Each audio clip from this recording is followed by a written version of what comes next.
qué hacen con nuestros impuestos, qué hacen con los recursos que pues muchos mexicanos pagamos en impuestos, cómo se manejan, quién se los está quedando, no terminan. De eso y otras cosas habló Ricardo Rocha con el nuevo auditor superior de la Federación. Aquí se la presentamos. David Colmenares Páramo, recién ratificado por el Congreso como auditor superior de la Federación. Antes que nada, muchas gracias por recibirnos en esta casa, que pues entiendo que es una casa de todos los mexicanos. Pues yo creo que sí, ¿no? Del pueblo. A ver, ¿qué dirías que ha significado tú con tu trayectoria que conocemos, por cierto? ¿Qué ha significado hasta ahora la Auditoría Superior de la Federación?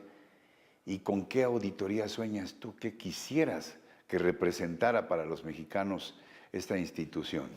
Mira, es una institución consolidada. Sin embargo, y hemos tenido varios avances. Tener un capital humano eficiente y profesional.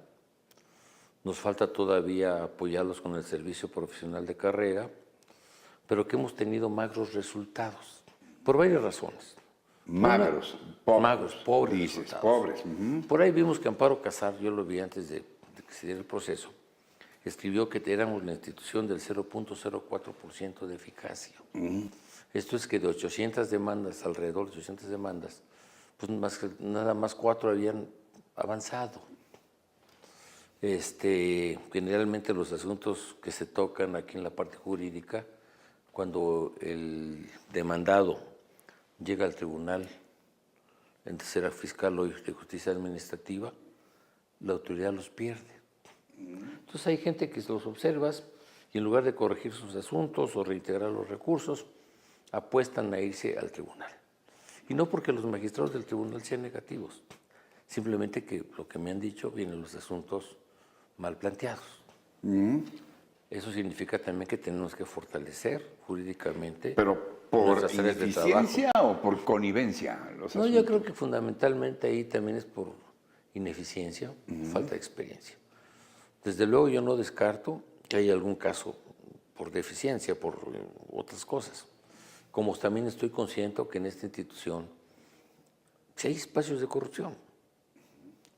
Pero también se dan espacios de corrupción, entre otras cosas, porque tenemos auditores mal pagados, de honorarios. ¿Pero qué vamos a hacer en este país para acabar con la corrupción y la impunidad si aquí mismo se dan estos casos? Sí, obviamente que aquí tú los planteas y te los niegan, ¿no? Lo que tenemos que hacer es ubicarlos y ¿cómo se llama? Y castigarlos, ¿no? No basta con la expulsión de un auditor que encontremos que está haciendo cosas indebidas, ¿no? Entonces, ¿cuál es mi meta? Mi meta es tener una mejor institución, con mejores resultados, con personal con mayor calificación profesional, con estabilidad laboral. Y con buenos ingresos. Y con buenos ingresos. Dignos. Yo sé que es un problema presupuestal. Nosotros somos un órgano del Poder Legislativo. Lo que decías, el Poder Legislativo representa al pueblo. Y tenemos que ajustarnos, pero también tenemos que tener, por un lado, ahorros. O sea, no podemos recomendar la austeridad fuera y adentro no practicarla. Y luego, poco a poco, irles mejorando sus condiciones laborales, de tal forma que podamos, si tú tienes honorarios, 400 auditores de honorarios, ¿cuándo vas a poder establecer un servicio fiscalizador de carrera? Porque en el mejor de los casos hay una gran rotación, esto es, se te van. Un día en un estado me dicen, hace muchos años, ya tenemos una buena auditora. Ah, sí, ¿dónde la sacaron? Es la que nos vino a auditar el año pasado. ¿Sí? Les pagaban más. La Secretaría de la Función Pública pues paga mejor. Claro. Y tampoco son los grandes sueldos, pero tienen una estabilidad laboral, tienen servicio social. Prestaciones. Prestaciones. Aquí no tienen 400 prestaciones, ¿no? Si, o sea, nuestra gente no puede aspirar con esos contratos de honorarios a tener una pensión, o si les pasa algo, sus hijos ya nos mataron hace muchos años, hace como, ¿qué será? Como 6 años a 2 auditores en Tamaulipas. Una vez aquí en el Ajusco apuñalaron a un hombre de honorarios, quedó cuadrapléjico. Entonces, si no mejoras eso, va a ser un obstáculo. Ahora, yo conozco el presupuesto, he ejercido gasto público en mis diferentes chambas y sin embargo, sabes también que sí se puede ajustar el gasto para paulatinamente irlos mejorando. Ese es parte de mi compromiso. Ahora, el que mencionabas que es un órgano del Poder Legislativo, esto me lleva necesariamente a plantearte. Tenemos muchos casos donde se dice que están partidizados muchos organismos muy, muy importantes, donde los partidos tienen una representación, especialmente en órganos colegiados, y de acuerdo a la importancia específica de cada partido, tienen 2 o 3 o un representante en esos organismos. Eso No quiero lo sé, mencionar. eso lo sé y pensamos en los mismos, ¿no? Mira, aquí, en el proceso que se dio desde diciembre, en algún periódico decían que yo era el candidato del Frente. Otros me decían que era del PAN, otros que era de Morena, luego que era del PRI, luego que Mir y yo trabajamos en Hacienda en la misma época, pues sí, pero en áreas totalmente diferentes. Y la última, que me encantó porque dijeron que el presidente del Consejo Coordinador Empresarial fue el que me impuso.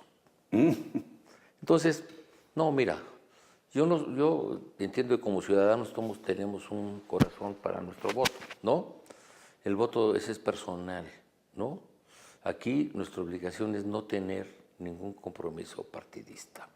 Claro, tuvimos que hablar con los diputados para estar aquí. Y yo, en mi caso, creo que es un caso único, porque tuve votos de todos los partidos. Inclusive la mayoría del PAN votó por mí, del Frente, todos los del Frente. Pero sí me consta, tuviste votos de todos. De todos. Si tú sacas los votos de la cantidad de diputados del Frente, hubo solamente 60 o 60 diputados que votaron en abstención. Y la parte de la participación fue copiosa. Entonces yo tengo un compromiso con todos y con ninguno, en el sentido de que yo tengo que ser muy transparente, muy cuidadoso, no lanzar globitos diciendo, no, miren, se robaron 1,000 millones y al final cuando termine la auditoría, pues eran 50 pesos, ¿no? Ahora, en el caso de que se descubran irregularidades serias, todos hemos estado en los años y meses recientes escuchando, testimoniando informaciones de gobernadores corruptos a los que se acusa por desvíos de cientos o de miles de millones de pesos, por poner un solo caso que Sí. está muy en el ánimo de la opinión pública. Y se ha dicho que la auditoría se tarda mucho en elaborar un dictamen de un año, de un ejercicio determinado, y que además le faltan dientes para ser más eficientes y darle consecuencias a esa investigación, a esa Bueno, mira, detección por de un lado, irregularidades. es cierto, hay un rezago de casi 5 años en los asuntos. El año en que van a prescribir, hay una velocidad para notificar y para sancionar. Sin embargo, obviamente que lo que sucede es que tienes que tener un proceso. Antes estábamos solos, el auditor estaba solo. Hoy ya va a tener al Tribunal de Justicia Administrativa quien va a tener los dientes. Nosotros tenemos que entregar buenas auditorías, bien hechas, buenos resultados, para que el trabajo del tribunal sea eficiente y aplique las penas convenientes. Y luego viene la parte judicial. Entonces, yo creo que las reformas al Sistema Nacional Anticorrupción le dieron más facultades a la auditoría para auditar en tiempo real, ¿sí? Para que puedas auditar las participaciones de los estados. Aunque son recursos propios, hemos visto el mal uso que se ha hecho. Bueno, es un paso atrás en el caso del federalismo, pero vamos a dar 2 pasos o 3 adelante. Entonces, sí necesitamos ser más eficaces para que los dientes, cuando lleguemos, hace cuenta que nosotros somos el cuerpo, aquí están los dientes del tribunal, para que el tribunal apriete y lo que mande ya para la judicialización sea positiva. O sea, lo peor que te puede pasar es la impunidad. Y la corrupción es hermanita de la impunidad. Y esto obviamente hace escuela.